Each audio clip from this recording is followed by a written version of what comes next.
Oi pessoal, tudo bem? Nós vamos agora para a nossa segunda aula sobre produto na cadeia de suprimento. Nós na primeira aula conversamos sobre produtos de conveniência, concorrência e especialidade, como essa variação interfere nas questões logísticas. Falamos sobre o ciclo de vida desses produtos, então dependendo do ciclo de vida a estratégia logística é diferente. Falamos sobre curva ABC. Hoje nós vamos dar continuidade a essas questões de produtos e nós vamos falar sobre os atributos que mais interferem em questões logísticas. São eles: o valor, né? Esse produto pode variar, ser um produto mais caro ou mais barato, isso vai influenciar nas minhas estratégias logísticas. O volume, né? Quanto de espaço que esse item ocupa. O peso, né? A densidade desse produto. A perecibilidade, então seria um produto que estraga mais fácil ou não. A inflamabilidade, que entra em características de risco.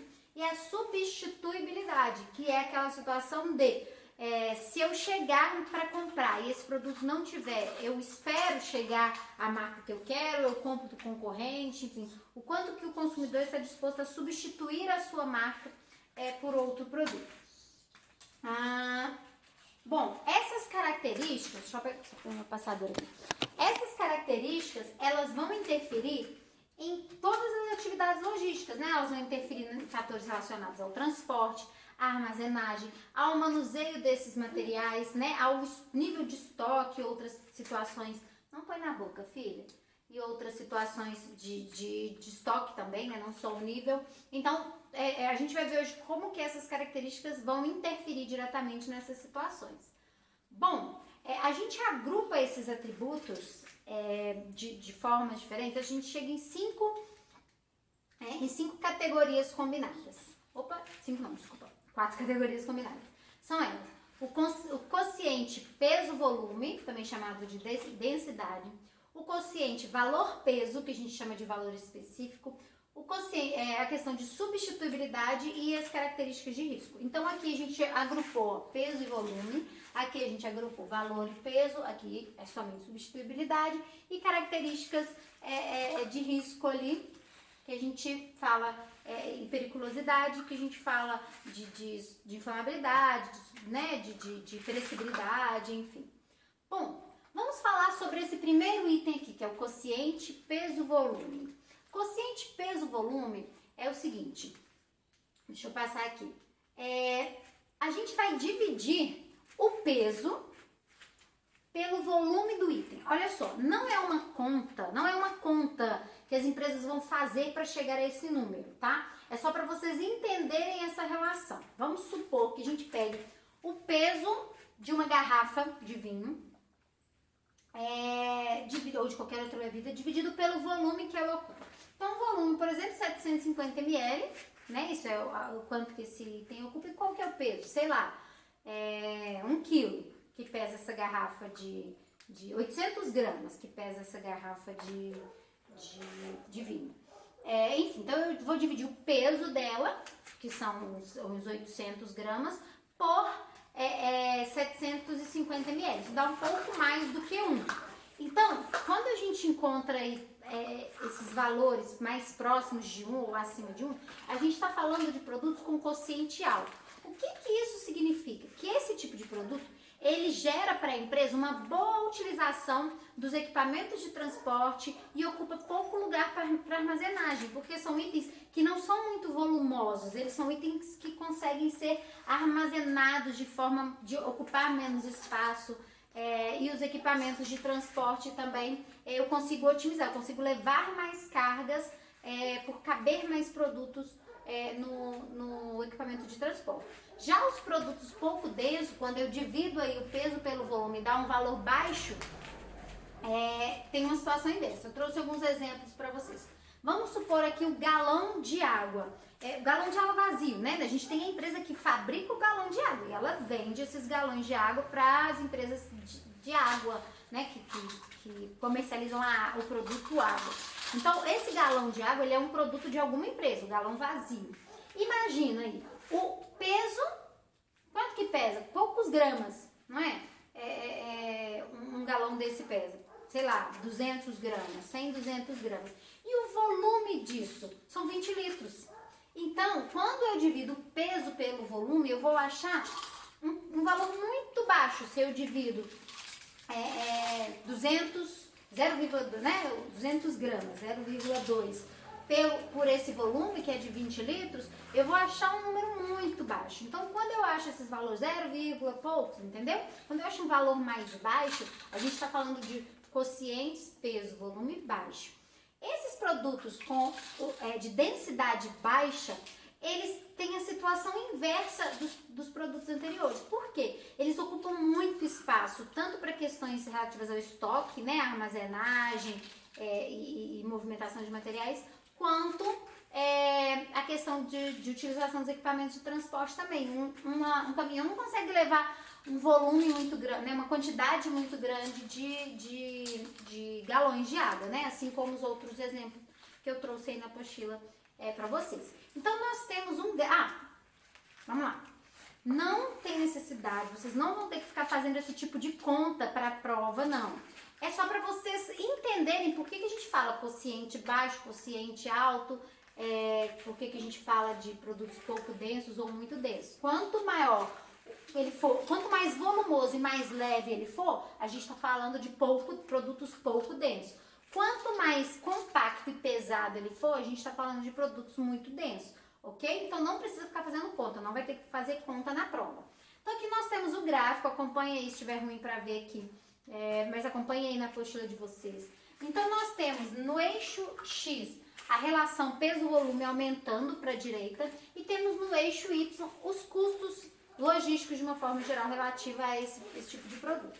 Então, quanto mais denso, que é o que a gente falou lá do vinho, né, da garrafa de vinho, ou da latinha, ou do pacote de prego, ou da latinha de milho verde, ou do pacote de prego, quanto mais densos eles forem, os custos de estocagem, pessoal, esse termo estocagem, ele muitas vezes vem para substituir o termo armazenagem, tá bom? É diferente de estoque, né? Quando a gente fala estoque é o valor.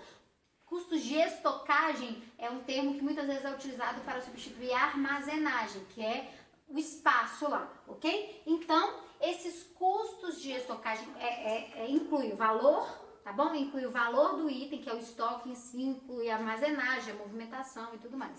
Então, quanto mais denso, mais barato é esse custo de estocagem e mais barato é o custo de transporte, porque eu consigo otimizar os meus transportes. Espera aí que tem uma criança subindo.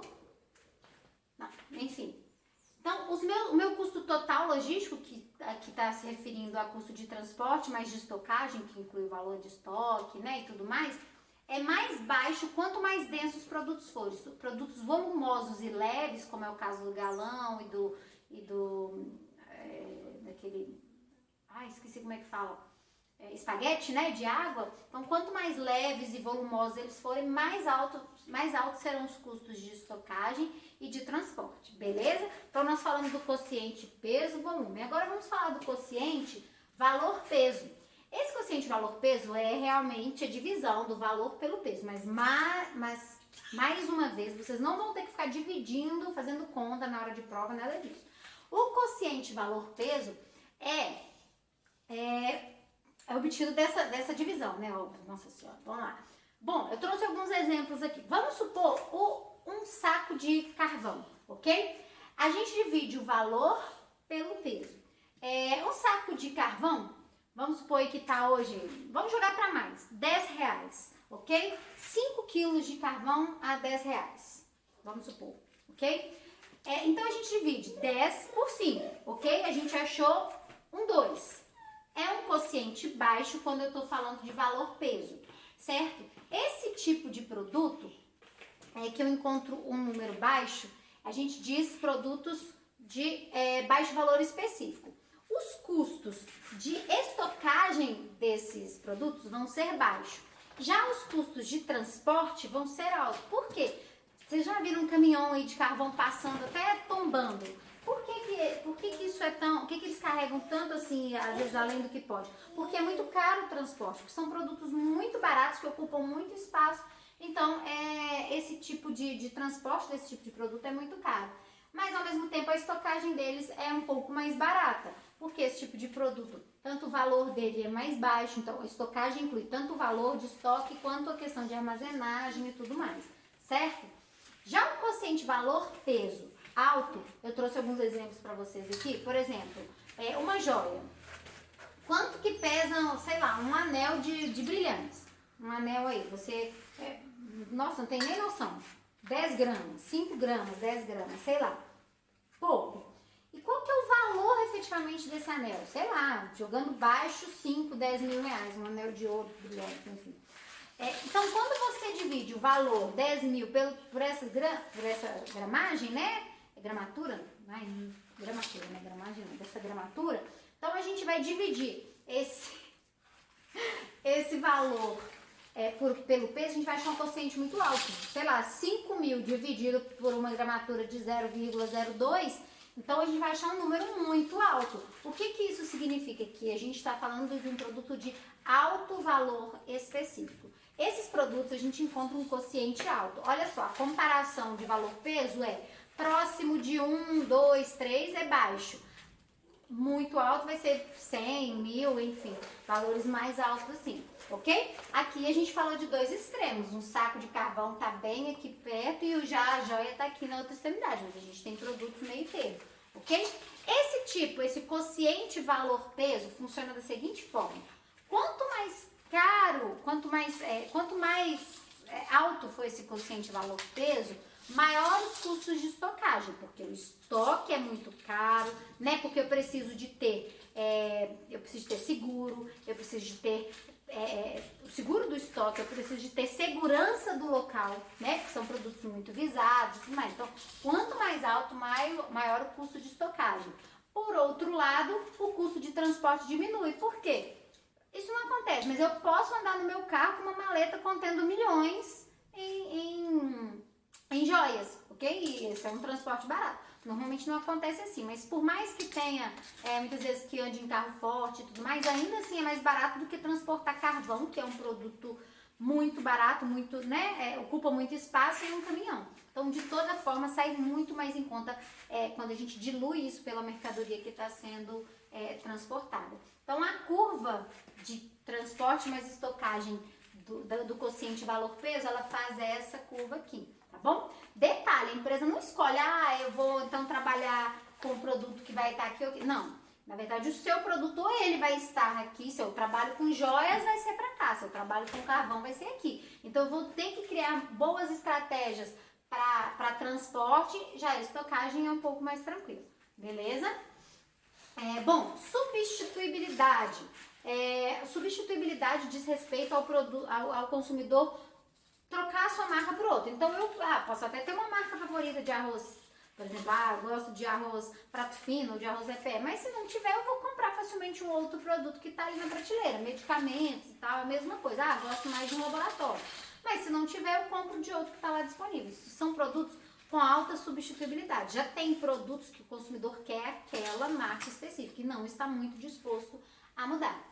Bom, nessa questão de substituibilidade, enquanto existe aí uma dobradinha entre marketing e logística, porque o marketing tenta o tempo todo fazer a cabeça do consumidor para comprar para diminuir esse índice de substituibilidade. Por exemplo, nas propagandas de sabão em pó. Então, esse aqui é o produto mais branco, esse aqui é o branco mais branco que o outro branco, esse aqui fica mais branco, muito mais branco do que aquele branco que fica mais... Não é? De um mês aqui. Mas é assim que eles trabalham. Eles mesmos lançam um produto falando, o homo multiação é o que deixa mais branco. Aí tem um outro homo que deixa mais branco do que o homo multiação. Impressionante. Eu não sei quantos tons de branco existem. Mas é o marketing querendo fazer isso na nossa cabeça. No final das contas, a gente encontra pouca diferença. Quem efetivamente tem ali um apreço por uma dessas marcas é porque provavelmente o marketing pegou pesado ali. Porque se vocês forem olhar na prática, os produtos, né, que são nesse nível, até em questão de valor, tem pouca diferença no branco ali na lavagem das roupas, né? Então é um marketing que faz um serviço muito pesado para diminuir a substituibilidade. Mas a logística tem que fazer a parte dela. Por quê? Eu posso gostar muito do Omo, mas se começar a faltar na prateleira, eu vou começar a usar outra marca. Aí eu vou descobrir que a outra marca também deixa branco, entendeu? Então a logística tem que fazer um esforço muito grande para não deixar faltar esse produto. Então, como que funciona aqui a questão da substituibilidade desses itens? Então, a empresa ela define ali um nível de estoque que é o ideal, né? E ela vai ter aquele nível, aquele custo de estocagem. Então, ela define qual que é o nível de estoque ideal para trabalhar, para não faltar aquele produto na prateleira. E aí a gente vai falar de, além desse custo de estocagem, né, que é o nível ideal, a gente vai falar de outros dois custos logísticos que pesam para esse tipo de produto, que é o de transporte e o de custo de vendas perdidas. Então, o que isso significa? Quanto mais eu investir em transporte, digamos assim, para eu, às vezes, rodar com um caminhão vazio, contratar um serviço mais rápido para não deixar faltar produto na prateleira, mais eu vou conseguir atender os meus clientes, ok? E menor vai ser o custo de vendas perdidas, porque um dos grandes custos para as empresas é o custo de vendas perdidas. Então, eu melhoro meu transporte, eu perco menos vendas. Agora, se eu quiser investir menos em transporte, eu sei que eu vou ter que considerar algumas pessoas que vão comprar, não vão ter minha marca e não vão procurar em outro lugar e nem vão esperar chegar.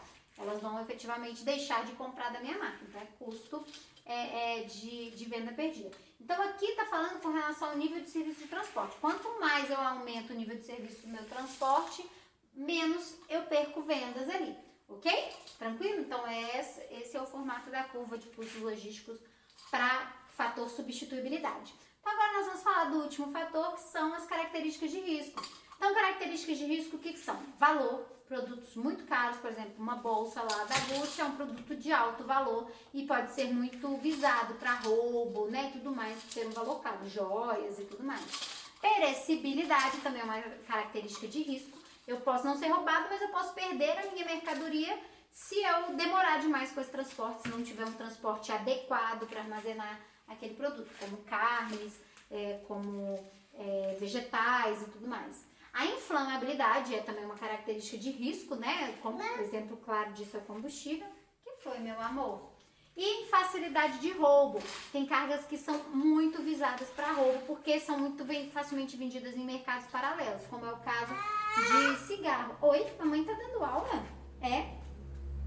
Bom, essas características de risco, elas dificultam de uma forma geral todas as atividades logísticas.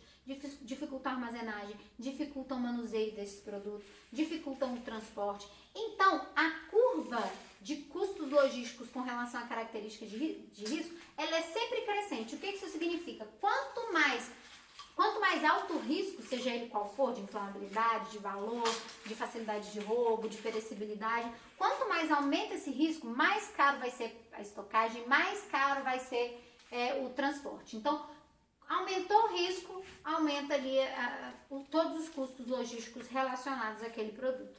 Beleza, pessoal? Bom, e aí por último nós vamos falar sobre a embalagem, que também é um fator relacionado ao produto, porque varia muito a embalagem de acordo com o produto, ok? Esse é um slide falando que a maioria dos produtos tem algum tipo de embalagem para proteção e tudo mais, e outros fatores, com exceção de alguns produtos a granel.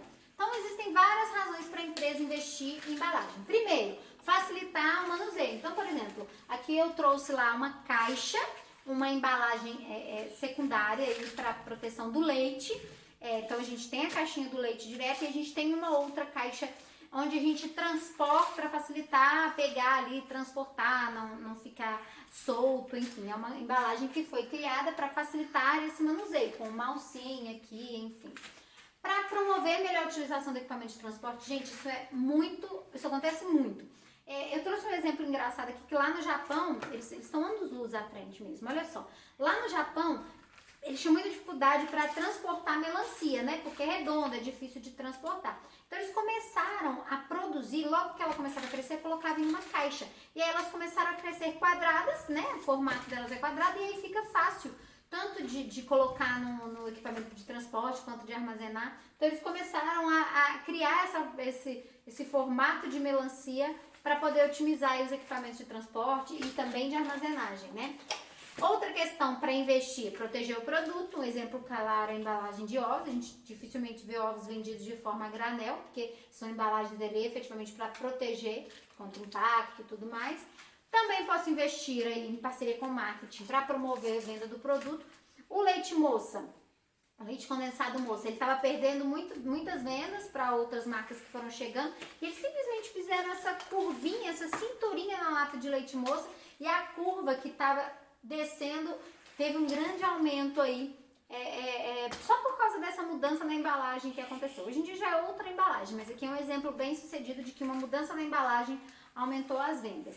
E pode ser também para alterar a densidade do produto. Por quê? Quando eu altero a densidade do produto, eu deixo ele mais compacto. Isso também melhora a minha utilização do equipamento de transporte. Isso melhora a minha capacidade de armazenagem. Então, tem exemplo aí Oi, meu amor, pra mim, obrigada. Então, tem, por exemplo, de desodorante, que eles diminuíram o tamanho... Oi, tá ficando em pé aqui na mamãe. Eles diminuíram o tamanho da embalagem, né? Eles fizeram um produto mais denso, mais concentrado. A gente já viu também de amaciante de roupas e tudo mais, porque aí melhora a utilização dos equipamentos de transporte também e tudo mais. Outra questão, para melhorar a facilidade, para facilitar o uso, né? A gente vê, antigamente a gente não via condicionador virado com a tampa para baixo, né? Hoje em dia, como ele é um produto mais viscoso, né, mais denso, eles colocam a tampinha dele para baixo para facilitar, né, a utilização mesmo. E também para promover valor de reutilização, que é o caso das embalagens retornáveis e outras embalagens recicláveis aí para o consumidor. Bom, as embalagens elas podem ser primárias, secundárias, terciárias, quaternárias e até quinternárias. Na apostila, por favor, corrijam aí, para mim tá quaternárias, é quinternárias. As primárias são aquelas que embalam o produto diretamente, como por exemplo lá um potinho que vai trazer o xarope ou algo assim. Fala oi pro pessoal lá. Quis vir no colo da mamãe. Outra questão são as embalagens secundárias. Elas protegem, por exemplo, no caso do xarope que eu compro, ele vem dentro de uma caixinha. É uma embalagem secundária. A embalagem terciária, ela agrupa vários produtos, como é o caso das caixas de papelão, por exemplo, que eu coloco várias caixinhas desse xarope. As embalagens quaternárias, elas... Opa, caiu? Elas envolvem um grande volume, normalmente a gente está falando de pallets, né? Quando a gente faz uma unificação de cargas por meio de pallets e tudo mais. E tem as embalagens quinternárias, não sei como fala, que são, não, a gente está se referindo aos containers e algo assim. Então, esse tipo de embalagem, a nomenclatura primária, secundária, varia de acordo com o produto. Por exemplo, o leite, a embalagem, obrigada. O leite, a embalagem primária dele é a caixinha. Já a caixa de papelão que agrupa vários, é a embalagem secundária dele, ok? Então, existe essa variação, depende do tipo de produto, certo? Opa, tem uma menina grudada na minha perna aqui. Bom, o planejamento dessa embalagem vai depender das características do produto que a gente vem falando sobre elas aqui. Então, o peso, o volume, o formato, tudo isso, ok? Fragilidade, sensibilidade do produto.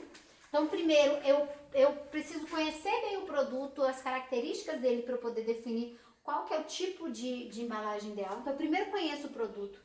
Depois, eu conheço os tipos de material disponível para embalagem, né? Se vai ser uma embalagem de papelão, de plástico, de alumínio, formato e tudo mais, ok? E por último, eu conheço como são as características de armazenagem. Por quê? Dependendo do tipo de armazenagem, eu posso precisar de uma embalagem que proteja mais ou menos, né? Então, tanto a questão de armazenagem, de transporte, de movimentação, tudo isso eu tenho que conhecer todo o meu ciclo para eu entender como que eu vou embalar corretamente esse produto para não haver perdas de produtos e tudo mais.